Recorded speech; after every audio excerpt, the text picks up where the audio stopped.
Hello दोस्तों, नमस्कार। मेरा नाम अनूप मिश्रा है। आप सभी का अपने चैनल लर्न विद हल्का में हार्दिक स्वागत एवं अभिनंदन है। आइए दोस्तों, शुरू करते हैं आज के दिन के बिहार के शिक्षा जगत के समाचार और रोजगार से रिलेटेड मुद्दों पर।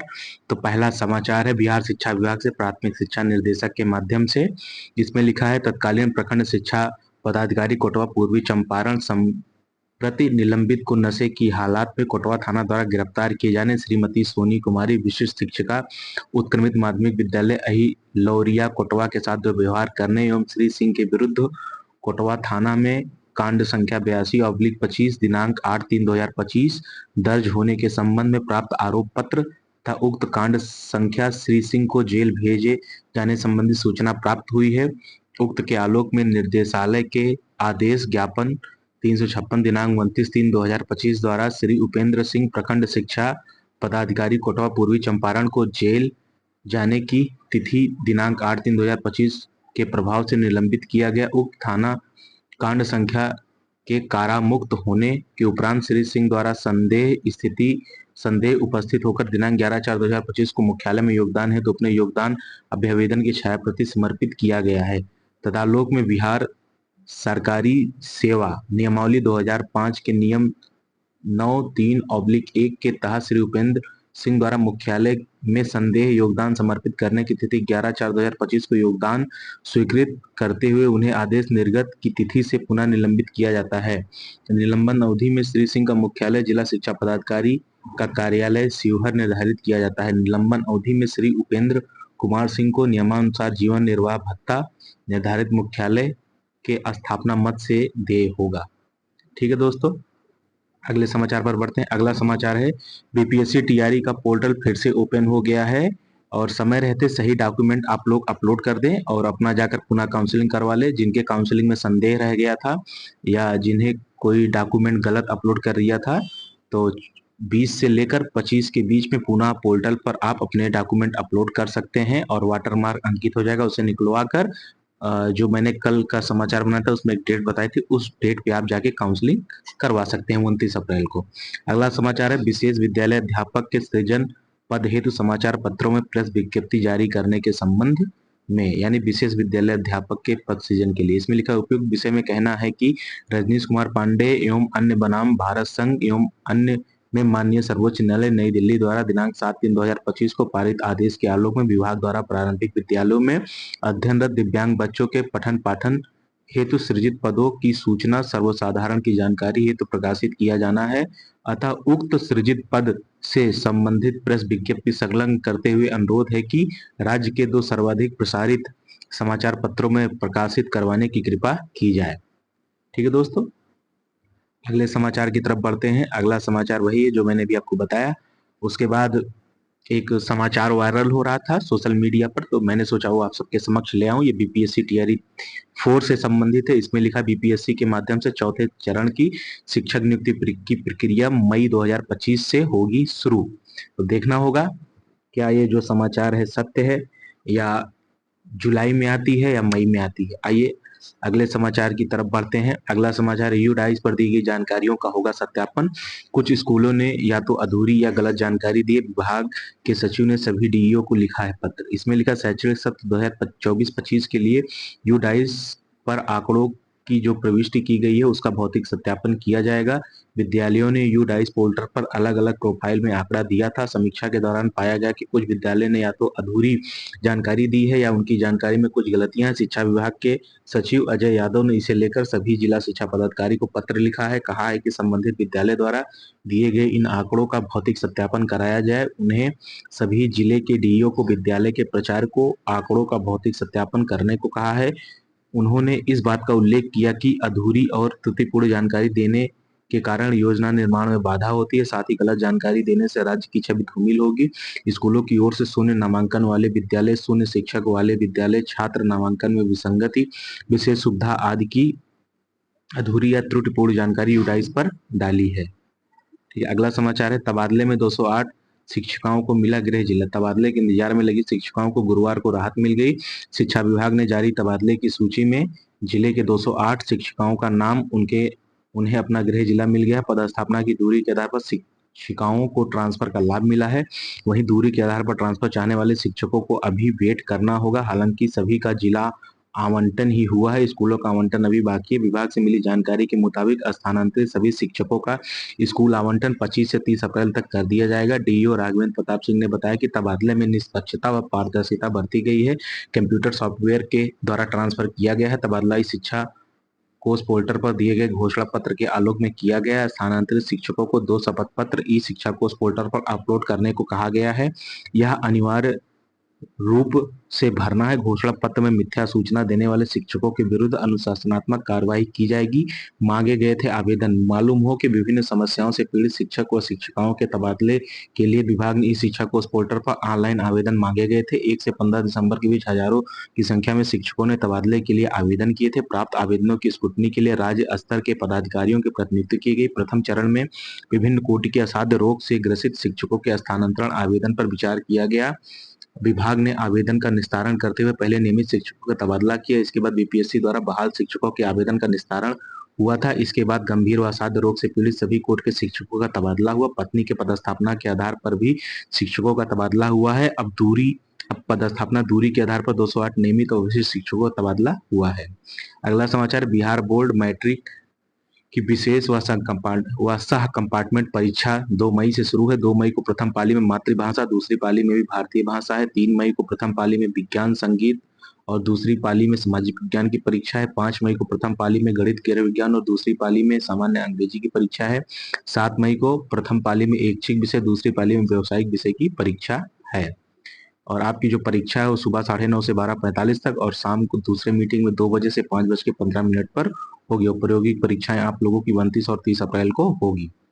अगला समाचार है, जेईई मेन की फाइनल आंसर की जारी हुई। 2.5 घंटे में वेबसाइट से हटा ली गई। इसके लेकर मैंने कल भी बताया था कि लगभग 28% से ज्यादा प्रश्नों पर छात्रों ने आपत्ति जताई थी। उसको लेकर फिर एनटीए ने 2.5 घंटे में वेबसाइट से आंसर की हटा ली। अगला समाचार है, प्रत्येक प्रखंड में एक माध्यमिक विद्यालय में बनेगा बैंड। 7 से 15 छात्र होंगे उस बैंड में शामिल और वहां पर एक म्यूजिक टीचर की भी नियुक्ति होगी। संगीत कला की प्रतियोगिताओं में हिस्सा लेंगे छात्र। ये समाचार निकल कर आया है।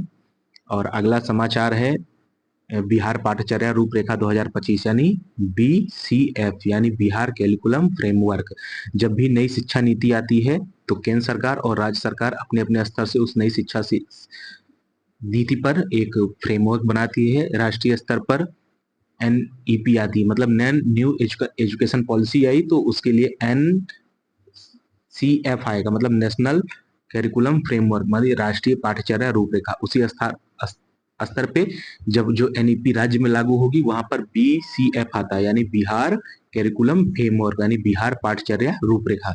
इसमें शिक्षा को कई स्तरों पर किया गया है, जैसे बुनियादी स्तर पर यानी आंगनबाड़ी, प्राथमिक स्तर, मध्य स्तर और उच्च माध्यमिक स्तर पर। तो प्राथमिक स्तर पर जो दिया गया है इसमें सप्ताह में 5 दिन बच्चों को स्कूल आना है, सोमवार से लेकर शुक्रवार तक। शनिवार को विद्यालय बंद रहेगा और इनका जो स्कूल का समय है वो 9:30 बजे से लेकर के 1:30 बजे तक इनका विद्यालय चलेगा और बंद हो जाएगा। वहीं प्राथमिक स्तर पर अगर बात किया जाए यानी कक्षा 1 से लेकर 5 तक के बच्चों का, तो इसमें इनकी 6 घंटे की पढ़ाई होगी। 6 घंटे में इनका पहला घंटा 9 से 9:30 बजे यानी आधा घंटा चेतना सत्र वगैरह चलेगा। 9:30 से 10:30, 9:30 से 10 मौखिक भाषा का ज्ञान होगा। 10 से 10:30 शब्दों की पहचान होगी। 10:30 से 10:45 यानी 15 मिनट में स्नैक का टाइम मिलेगा। फिर 10:45 से 11:45 से 1 घंटा गणित का होगा। फिर 11:45 से 12:15 तक 30 मिनट कला एवं शिल्प सीखेंगे। 12:15 से 12:45 30 मिनट पढ़ना लिखना सीखेंगे। फिर 12:45 से 1:30 यानी 45 मिनट का मध्यांतर होगा यानी भोजनावकाश होगा। फिर 1:30 से 2:30 तक ये बच्चे सीखेंगे मौखिक भाषा और शब्दों की पहचान करना। 2:30 से 3 बजे तक 30 मिनट तक ये बच्चे खेलकूद करेंगे। फिर ये अपने घर पर चले जाएंगे 6 घंटे पढ़ाई करके यानी 9 से 3 बजे तक। वहीं मध्य स्तर पर यानी कक्षा 6 से लेकर 8 तक के बच्चों का जो कार्य दिवस होगा एक दिन में वो 7 घंटे 15 मिनट का होगा। सप्ताह के 6 दिन सोमवार से लेकर शनिवार तक इनको विद्यालय आना है। इनकी समय सारणी आइए देख लेते हैं। जो कक्षा 6 से लेकर 8 तक है इनकी समय सारणी 8:30 बजे स्टार्ट होगा और 3:45 पर इनका स्कूल बंद होगा। तो वही 8 से 8:55 यानी 25 मिनट इनका चेतना सत्र चलेगा। 9 से 9:40 पहली घंटी, 9 10:45 से 10:25 तक दूसरी घंटी चलेगी। उसके बाद 10:30 से लेकर 10:45 तक 15 मिनट स्नैक का टाइम दिया जाएगा, यानी कुछ नाश्ता पानी का। फिर 10:50 से 11:30 40 मिनट तक तीसरी घंटी चलेगी। फिर 11:35 से 12:15 तक इन लोग की चौथी घंटी चलेगी। चौथी घंटी के बाद इनका लंच ब्रेक होगा 12:15 से लेकर के 12:50 तक, यानी 35 मिनट का। फिर वहीं 12:50 से लेकर 1:30 यानी 40 मिनट तक सभी इनके मतलब फिर पहली दूसरी तीसरी चौथी पांचवी घंटी चलेगी। फिर इनकी छठी घंटी 1:35 से लेकर 2:45 तक चलेगी। फिर सातवीं घंटी 2:20 से लेकर 3 बजे तक चलेगी। और सातवीं घंटी सॉरी इनकी आठवीं घंटी 3:05 से लेकर 3:45 तक चलेगी। उसके बाद इनकी छुट्टी हो जाएगी। ठीक है, ये 6 से लेकर 8 तक हो गया। अब हम बड़े स्तर पर देखेंगे, यानी क्लास 9 से लेकर क्लास 12 तक। तो क्लास 9 से लेकर क्लास 12 तक सप्ताह में 6 के 6 दिन इनके स्कूल खुले रहेंगे। इनके स्कूल खुलने का और स्कूल चलने का समय सुबह 8 बजे से लेकर शाम 4:35 तक, यानी कि 8 घंटे 35 मिनट की इनकी क्लास होगी। और प्रत्येक वर्ग की अवधि 50 मिनट होगी। आइए इनकी समय सारणी समय तालिका देख लेते हैं।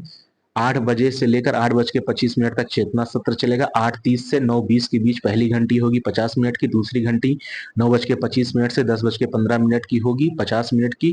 फिर तीसरी घंटी इनकी होगी 10:20 से 11:10 तक तीसरी घंटी होगी। चौथी घंटी 11:15 से 12:05 तक होगी।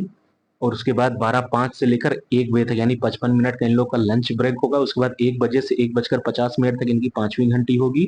फिर 1:55 से लेकर 2:45 तक इनकी छठी घंटी होगी। 2:50 से लेकर 3:40 तक इनकी सातवीं घंटी होगी। और 3:45 से लेकर 4:35 तक इनकी आठवीं घंटी होगी। इस तरीके से ये बच्चे पढ़ेंगे। सप्ताह में एक दिन पुस्तकालय जाने के लिए 100 मिनट इनको अलग से मिलेगा। आवश्यकता अनुसार सप्ताह में एक वर्ग 50 मिनट का आंतरिक विषय अध्ययन अवकाश हेतु बांटा जाएगा। शारीरिक शिक्षा पर भी ध्यान दिया जाएगा। सरकार ने इस तरीके से एक रूपरेखा पब्लिक में ड्राफ्ट बनाकर रखी है। जिस भी शिक्षक को लगता है कि बुनियादी स्तर पर, प्राथमिक स्तर पर, मध्य स्तर पर या उच्च माध्यमिक स्तर पर किसी भी प्रकार का कोई संशोधन करना है, तो आप जो BCF इनका एक ईमेल आईडी है, आप वहां पर जाकर अपने सुझाव और सजेशन दे सकते हैं कि इसमें किस तरीके का बदलाव है। अगर आपको लगता है नहीं ये सही है, तो आप इसको आने वाले समय में ये नियम बनकर आप लोग के सामने आ जाएगा, तो आप लोग के ऊपर लागू हो जाएगा और आप लोग को इसी तरीके से कार्य करना होगा। जो भी जानकारी थी मैंने आप लोगों को अपने माध्यम से बता दी, बाकी आपकी इच्छा। अगला समाचार है, स्कूलों की खूबी और खामियों की होगी निगरानी। वीडियो कॉन्फ्रेंस में सभी बीओ को दिया गया है निर्देश। डीओ और डीपीओ को त्रुटि सुधार के भी निर्देश दे दिए गए हैं। अब स्कूलों में शिक्षकों की शैक्षणिक गुणवत्ता से लेकर स्कूल की सुंदरता पर भी फोकस किया जाएगा। स्कूलों में छात्रों की डुप्लीकेसी भी रोकने के लिए सरकार प्रयत्न कर रही है। अगला समाचार है, मिड डे मील योजना में राज्य को 1470 करोड़ रुपए देगा केंद्र सरकार। मध्याह्न भोजन योजना के तहत केंद्र सरकार वित्तीय वर्ष 25-26 में बिहार को 1470 करोड़ रुपए की राशि देगा। राज्य में प्रारंभिक विद्यालयों में प्रतिदिन 1,03,00,000 बच्चों को भोजन देने को लेकर भी केंद्र ने सहमति दी है। दिल्ली में गुरुवार को प्रोजेक्ट अप्रूवर बोर्ड की हुई बैठक में इस पर सहमति बनी है। मालूम हो कि मध्याह्न भोजन योजना में केंद्र सरकार का हिस्सा 60 और राज्य सरकार का हिस्सा 40% है।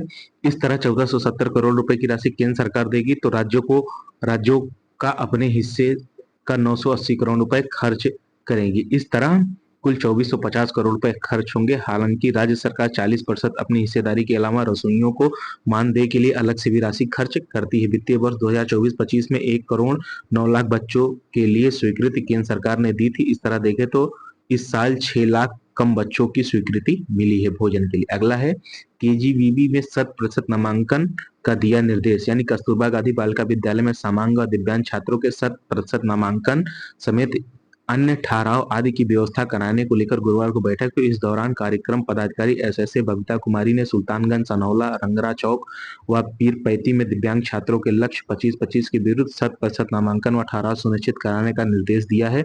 साथ ही सत्र 2025-26 की दिव्यांगता पंजी अपडेट करते हुए अप्रैल के आखिरी सप्ताह तक नामांकन का लक्ष्य पूरा करने को कहा है। DPO ने नामांकन के बाद बच्चों की एंट्री UDAIS या शिक्षा कोष पोर्टल पर भी अपडेट करने को कहा है। अगला है, मई में बायोमेट्रिक हाजिरी अनिवार्य, यानी पंचायती राज विभाग के संविदा कर्मियों की हाजिरी की नई व्यवस्था लागू होगी।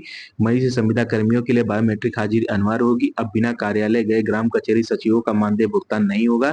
इस व्यवस्था में ग्राम कचहरियों में संविदा कर्मियों की उपस्थिति रहेगी। इससे गांव के लोगों का काम आसानी से होगा। पंचायती राज विभाग द्वारा बायोमेट्रिक मशीन का बी बैच सॉफ्टवेयर से एपीआई एप्लीकेशन प्रोग्रामिंग इंटरफेस से लिंक कराया जा रहा है। इससे हाजिरी बनाते ही सीधे सॉफ्टवेयर पर अपलोड होगा। पंचायती राज निदेशक आनंद शर्मा ने बताया कि पंचायती राज विभाग के संविदा कर्मियों के लिए मई से बायोमेट्रिक हाजिरी अनिवार्य की जा रही है। अगला समाचार, उच्च माध्यमिक विद्यालयों की संरचनाओं पर रिपोर्ट तलब हुई। प्रधानाध्यापक को विकल्प देने का एक और मौका दिया गया है। इसमें कहा है बिहार लोक सेवा आयोग से चयनित प्रधान अध्यापकों को इस शिक्षा कोष पोर्टल पर विकल्प भरने का एक और मौका दिया गया है। विभाग ने कहा कि 22 अप्रैल तक पोर्टल खुला रहेगा, जहां पर विकल्प भर सकेंगे। विभाग ने कहा कि सभी प्रधानाध्यापकों से 3 प्रमंडल अथवा जिले का विकल्प मांगा गया था।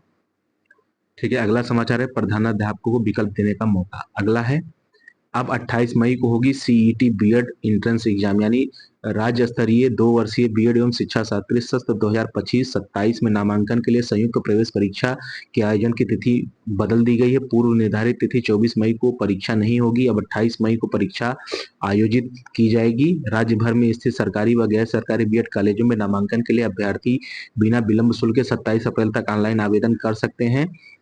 परीक्षा अब 28 मई को होगी, परिणाम 10 जून को जारी किया जाएगा। राज्य नोडल केंद्र ललित नारायण मिथिला विश्वविद्यालय के पदाधिकारी प्रोफेसर अशोक कुमार मेहता ने गुरुवार को बताया कि अभ्यर्थी दंड शुल्क के साथ 28 अप्रैल से 2 मई तक ऑनलाइन आवेदन कर सकते हैं।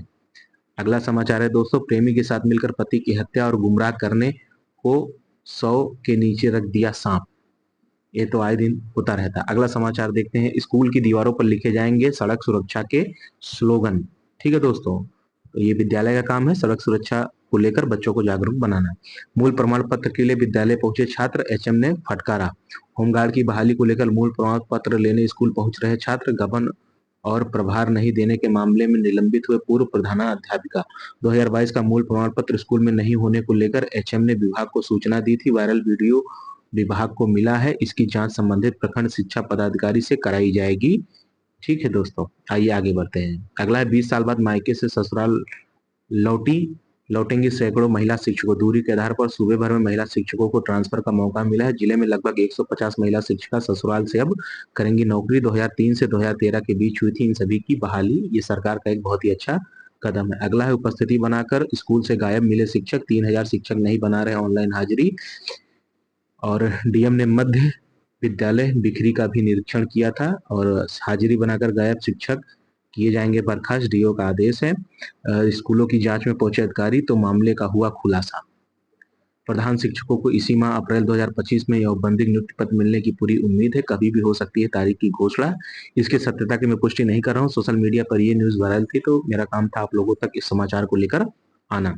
अब अगला समाचार है, 18 से 19 जून को होगी पीजीटी भर्ती परीक्षा। उत्तर प्रदेश शिक्षा सेवा चयन आयोग ने प्रवक्ता पीजीटी के 624 पदों पर भर्ती के लिए लिखित परीक्षा 20 से 21 जून के बजाय अब 18 से 19 जून को कराने का निर्णय लिया है। परीक्षा नियंत्रक डीपी सिंह ने गुरुवार को सभी जिला शिक्षा पदाधिकारी को पत्र लिखकर 20 अप्रैल तक निर्धारित मानक के अनुसार परीक्षा केंद्रों की सूची उपलब्ध कराने को कहा है। प्रशिक्षित स्नातक पीजीटी की परीक्षा पूर्व निर्धारित तिथि 14-15 मई को ही कराई जाएगी। ठीक है दोस्तों, इस प्रकार आज के मुख्य समाचार और अन्य समाचार समाप्त होते हैं। आइए कुछ अन्य समाचारों पर भी नजर डालते हैं। पहला समाचार है, इसमें लिखा है, हाई स्कूल अब निकट भविष्य में बीसीएफ 2025 लागू होते ही 8 बजे सुबह से शाम 4:35 तक चलने लगेगा। प्राइमरी अब निकट भविष्य में बीसीएफ लागू होते ही 9 बजे सुबह से शाम 3 बजे तक चलने लगेगा और मिडिल स्कूल बीसीएफ लागू होते ही 8:30 से 3:45 तक चलने लगेगा। ड्राफ्ट के परिचय में टोटल स्कूल टाइम 6 आवर बोला गया है और अंदर में जाके देखने पर 8 आवर 35 मिनट कर दिया गया। सभी लोग ज्यादा से ज्यादा विभाग को ईमेल करें क्योंकि अभी ड्राफ्ट है और 20 मई तक सुझाव मांगा गया है। इसमें चेंज हो सकता है, नहीं तो बाद में फिर पछताना पड़ेगा, इसलिए ज्यादा से ज्यादा ईमेल करें विभाग को। क्योंकि राष्ट्रीय शिक्षा नीति 2020 और एनसीएफ 2023 में सप्ताह में 29 आवर और एक कार्य दिवस में 6 आवर स्कूल टाइमिंग का प्रावधान है, तो बिहार में भी वैसा ही होना चाहिए। जो भी न्यूज सोशल मीडिया पर इस तरीके से वायरल होती रहती है, मेरा काम है उन सभी न्यूज को आपके सामने लेकर आना। मेरा उद्देश्य किसी की भावना को ठेस पहुंचाना नहीं है।